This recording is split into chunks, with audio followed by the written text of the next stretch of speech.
रजीम बिस्मिल्लाहिर रहमानिर रहीम ला हौला वला कुव्वता इल्ला बिल्लाहिल अलिय्यिल अज़ीम अऊज़ु बिल्लाहि मिनश शैतानिर रजीम बिस्मिल्लाहिर रहमानिर रहीम अल्हम्दुलिल्लाहि रब्बिल आलमीन वस्सलातु वस्सलामु अला अशरफिल अंबियाइ वल मुरसलीन सय्यदना व नबियना व शफीअना अबुल कासिम मुहम्मद अल्लाहुम्मा सल्लि अला मुहम्मद व आले मुहम्मद व अहलि बैत तय्यबीन ताहिरीन अल मासूमीन अल मज़लूमीन व लअनतु दाइमतु अला अदाइहिम अजमईन अम्मा बअद फ़क़द क़ाल अल्लाहु तबारक व तआला वल क़ुरआनिल मजीद वल फ़ुरक़ानिल हमीद व क़ालहुल हक़ बिस्मिल्लाहिर रहमानिर रहीम इन्नी तारिकुम फ़ीकुम सक़लैनि किताबल्लाहि व इत्रती इन्नहुमा ला यफ्तरीक़ा हत्ता यरिदा अलैहिल हौज़ व मुहम्मद सल्लल्लाहु अल्लाहुम्मा सल्लि अला मुहम्मद व आले मुहम्मद। तमाम तारीफ, तमाम तौसीफ, तमाम हम्दो सना उस माबूद हकीकी के लिए जिसे कब्ज़े कुदरत तमाम इंसानों की जान है। उसने जिसे पस्ती में डाल दिया उसे कोई बुलंदी नहीं दे सकता, और उसने जिसे बुलंदी दे दी उसे कोई पस्ती में नहीं डाल सकता। और वही पाक करीम रसूल खुदा के रसूल फरमाते हैं इन्नी तारिकुम फ़ीकुम सक़लैन किताबल्लाहि व इत्रती इन्नहुमा ला यफ्तरीक़ा हत्ता यरीदा अलैहिल हौज़। रसूल खुदा फरमाते हैं मैं तुम्हारे दरमियान दो गिरा करदी चीज़ें छोड़ जा रहा हूँ, एक किताब खुदा, एक मेरे अहले बैत। दोनों से मुतमस्सिक रहोगे तो कभी गुमराह नहीं होगे और मुझसे मुलाकात करोगे हौज़े कौसर पर। ये जो हदीस है इसे हदीस सकलैन कहा गया है, और सकलैन का मतलब होता है भारी। यानी से ये पता चलता है कि हदीस कितनी भारी है कि रसूल खुदा ने सिर्फ और सिर्फ अपनी ज़िंदगी के आखिरी अय्याम में नहीं बल्कि पूरी ज़िंदगी में हमेशा बहुत सी रिवायात मिलते हैं कि रसूल खुदा ने बहुत सी जगहों पे हदीस सकलैन की तिलावत फरमाई। क्यों तिलावत फरमाई? क्योंकि रसूल खुदा जानते थे कि अगर हदीस सकलैन पे अगर हमने अमल कर लिया तो हम कामयाब हैं, अगर हमने हदीस सकलैन पे अमल नहीं किया तो हमारी ज़िंदगी में पस्ती में चली जाएगी। कि आज अगर जो इस्लाम पे जो इतने ज़्यादा इस्लाम को लोग टेररिस्ट कहते हैं, इस्लाम के बारे में लोग कहते हैं कि इस्लाम सही मज़हब नहीं है, जबकि इस्लाम के लिए खुद खुदा ने फरमाया कि सबसे इंदल्लाहि इस्लाम, यानी इस्लाम सबसे पसंदीदा दीन है। और जबकि इस्लाम इतना खूबसूरत दीन है और तब भी लोग इस्लाम के बारे में क्यों कह रहे हैं? इसलिए कह रहे हैं क्योंकि हमारा किरदार ऐसा है। हमें अपने किरदार को वैसा बनाना चाहिए जैसे रसूल खुदा ने फरमाया। रसूल खुदा फरमाते हैं कि मैं तुम्हारे दरमियान दो चीज़ें छोड़े जा रहा हूँ, एक किताब खुदा, एक मेरे अहले बैत। दोनों से मुतमस्सिक रहना। और इससे ये मिलता है कि किताब खुदा को हम दिन भर में कितने बार पढ़ते हैं। एक आयत भी हम किताब अगर कुरान की पढ़ते हैं तो सिर्फ ये नहीं है कि हम पढ़ते जाएं उसमें क्या लिखा है वो ना पता होगी तो वही बच्चे की तरह हो गया कि छोटा बच्चा जब पैदा होता है, छोटा बच्चा जब कोई लैंग्वेज सीखता है तो वो बच्चा मोहम्मद सल्लल्लाहु अलैहि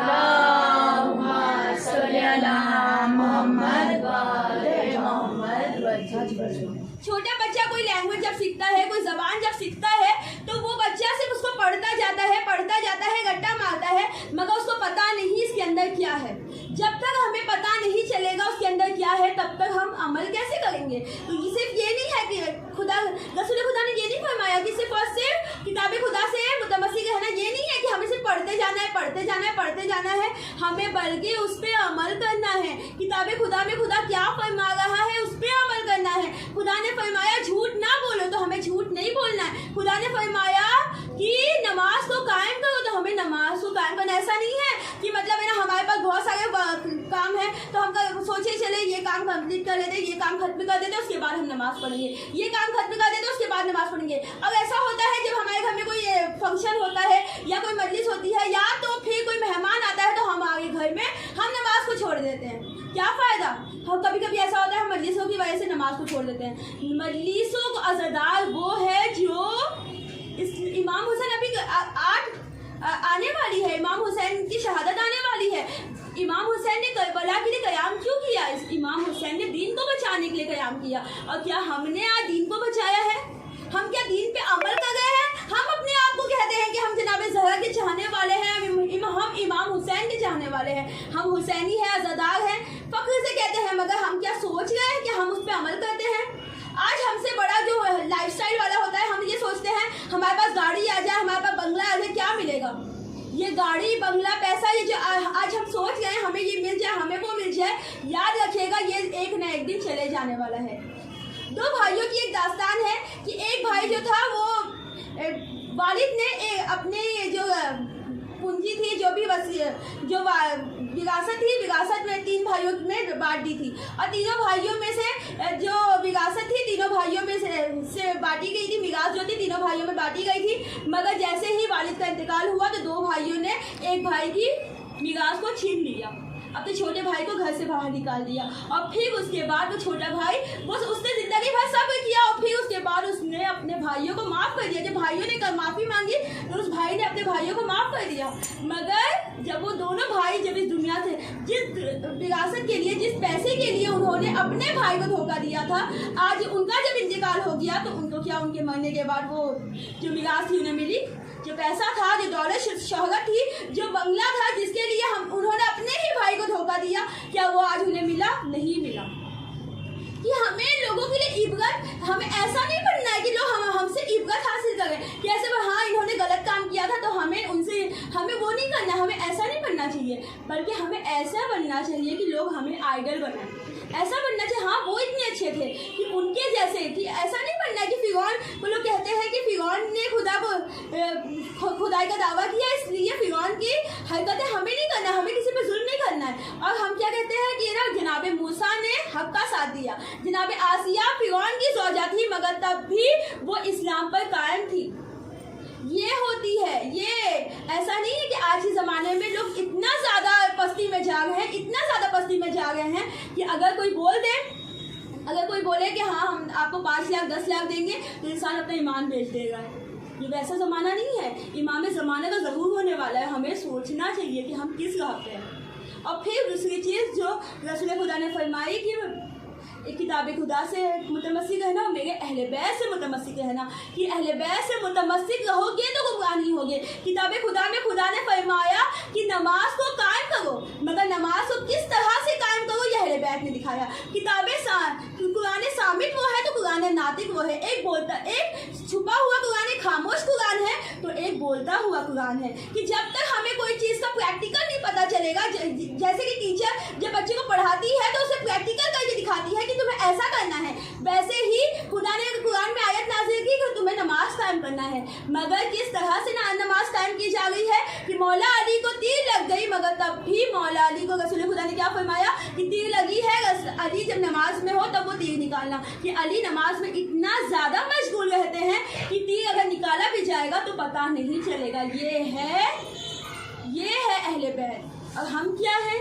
अगर हम अहले बैत के चाहने वाले हैं और अगर हम नमाज़ पढ़ते हैं तो नमाज में हमारे कितने ख्यालात आते हैं, नमाज में हमारे ख्यालात आते हैं। और फिर उसके बाद जब हमारी नमाज खत्म होती है तो फिर उसके बाद हमें एहसास होता है कि हमने क्या नमाज पढ़ी थी सही से। ये नमाज नहीं है, हमें नमाज ऐसे नहीं पढ़ना है। अगर हमें नमाज में कोई ख्यालात आए तो हमें उसके तर्जुमा पे गौर करना चाहिए, हमें अपनी नमाज पे गौर करना चाहिए। हमें इस तरह से, जैसे कि एक गुलाम बादशाह के सामने खड़ा है, जब हम किसी बादशाह से मिलने जाते हैं तो हम सर ढक के जाते हैं, मगर जब हम नमाज पढ़ने जाते हैं तो क्यों हम अपने आप को तैयार करके नहीं जाते? क्यों हम अपने आप को इस तरह से रखते हैं? जब हम किसी बादशाह के सामने जाते हैं तो हम उसके सामने झुके रहते हैं, मगर वो सबसे बड़ा बादशाह है जो इस दुनिया का। हम जब उसके सामने जाते हैं तो क्यों हमारे पास ये ख्याल आ रहा है, वो ख्याल आ रहा है? ये नमाज नहीं है, ये खुदा कबूल नहीं करेगा। खुदा कबूल ऐसी नमाजों को नहीं करेगा, खुदा कबूल उन नमाजों को करता है जो अहले बैत ने बताया है कैसी नमाजें होनी चाहिए। खुदा ने फरमाया कि किस तरह से, खुदा ने फरमाया कि ज़कात दो, और ज़कात देने का खुदा ने फरमाया, मगर किस तरह से रुकू में ज़कात दे के मौला अली ने दिखा दिया कि ज़कात इस तरह से दी जाती है कि जब वो साइल आया और उसने मांगा और फिर उसके बाद मौला अली ने ज़कात दी रुकू में, और ये आयत नाजिल हुई ज़कात वाली। तो इससे क्या पता चला कि अहले बैत ने हमें वो चीज़ प्रैक्टिकल करके दिखाई है कि इस्लाम ऐसा दीन है, इस्लाम इतना खूबसूरत दीन है, और आज हमने उसका क्या कर दिया। इस्लाम क्या बता रहा है? इस्लाम में कहते हैं, सूरह मुज़म्मिल में खुदा फरमा रहा है कि तुम खुदा से खूब कर्ज़ हसना दो। सूरह मुज़म्मिल में फरमाया कर्ज़ हसना, आखिरी आयत पढ़ेंगे आप तो उसमें पता चलता है कर्ज़ हसना क्या होता है। खूबसूरत कर्ज़, खूबसूरत कर्ज़ से मतलब होता है कि जैसे कि हम जब किसी को कर्ज़ देते हैं तो वो वापस आता है। अगर हम किसी को देंगे तो वो वापस कभी ना कभी तो आ ही जाएगा, कर्ज़ ये है। उसी तरह से अगर हम किसी की मदद करेंगे तो खुदा, ऐसा नहीं है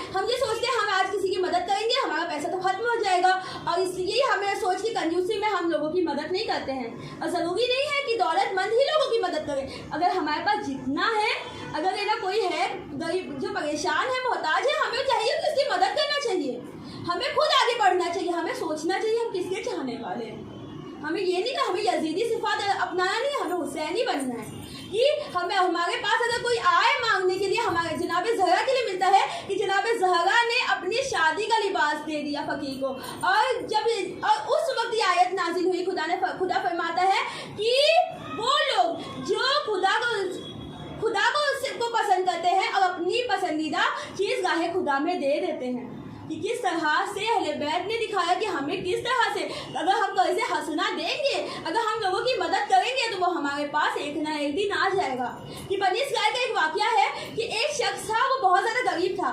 वो जनाब मूसा के पास आया और कहा कि ए मूसा, अपनी खुदा से दुआ कर दो कि मेरे रिस्क में वुसअत इनायत फरमाए, मेरे रिस्क में बरकत हो जाए। तो फिर उसके बाद जनाब मूसा गए कोहे तूर पर और कोहे तूर पर खुदा से दुआ की कि ए खुदा, इस शख्स की जो भी मुराद है वो कबूल फरमा। और फिर वो दुआ मुराद कबूल हो गई। और वो शख्स सोचे, अगर हमारे घर में हमारे पास अगर कोई दौलत आती है तो हम क्या करते हैं, हम उस दौलत को बचा कर रखते हैं, बैंक में डालते हैं और उसको इन्वेस्ट करते हैं, बचा के रखते हैं आगे के वक्त का। क्यों हम आगे के वक्त का ख्याल रखते हैं, जबकि इंसान की ज़िंदगी मौत को कोई भरोसा नहीं है। इंसान, मौला अली फरमाते हैं कि इंसान कैसा है, इंसान को ये सोचना चाहिए कि इंसान देख रहा है कि लोग जा रहे हैं तो भी इंसान इतना बेवकूफ़ है कि इंसान एहसास नहीं कर रहा कि जबकि ये दुनिया पानी है, दुनिया कुछ वक्त के लिए है, मगर हम इस दुनिया में बचा रहे हैं। हमें बचाना नहीं, हमें लोगों की मदद करेंगे। हम जितना लोगों की मदद करेंगे, खुदा हमारी दौलत में उतना इजाफा करेगा। कि उस शख्स के लिए मिलता है कि जैसे ही उसकी दौलत में बरकत आई तो उस शख्स ने क्या किया, उस शख्स ने लोगों की मदद करना शुरू कर दी। इतनी मदद की, इतनी ज़्यादा मदद की कि मिलता है कि उसने अपने महल में, उसे इतनी दौलत मिल गई थी कि उसने अपना महल बनवाया था। और उसने अपने महल में 7 दरवाजे रखे थे, 7 दरवाजे रखे थे। और हर दरवाजे से जब भी कोई गरीब मोहताज होता था तो वो दरवाज़ों से आता था और वो लेके जाता था, जो भी आता था लेकर जाता था। और फिर उसके बाद जब उसकी मोहलत खत्म हो गई तब जब फरिश्तों ने कहा कि खुदाया, इतनी मोहलत के लिए इसको जो दौलत थी वो सिर्फ इतनी मोहलत के लिए मिली थी, मगर इसकी मोहलत खत्म हो गई, मगर इसकी दौलत ही खत्म हो गई है। तब खुदा ने फरमाया, इसने मुझे कर्ज़े हसना दिया है, इसने मेरे चाहने वाले, मतलब मेरे बंदों की इसने मदद की है, तो मैं क्यों ना इसकी दौलत में इजाफा करूं। हमें इस तरह से करना है, हमें इस तरह से इंफाक करना है आगाह खुदा में कि अगर हमारे पास कुछ भी है, अगर कोई परेशान हाल है तो हमें उसकी मदद करना चाहिए। अगर कोई गरीब है उसकी हमें मदद करना चाहिए। अगर हम, ये नहीं ज़रूरी नहीं है कि हम दौलतमंद ही हो, जबकि अगर कोई सिर्फ और सिर्फ दौलत से नहीं, बल्कि हमें अपने अखलाक से लोगों की मदद करना चाहिए। हमें सिर्फ एक सलाम, अगर कोई हम रास्ते में जा रहे हैं और अगर कोई हमारा जान पहचान का मिल गया तो हमें चाहिए उसे सलाम कर लेना चाहिए। ये अखलाक है, ये अहले बैत ने बताया है। अगर हमने इन रास्तों पे अमल किया तभी हम कामयाब। मोहम्मद वाले मोहम्मद सल्लल्लाहु अलैहि वसल्लम।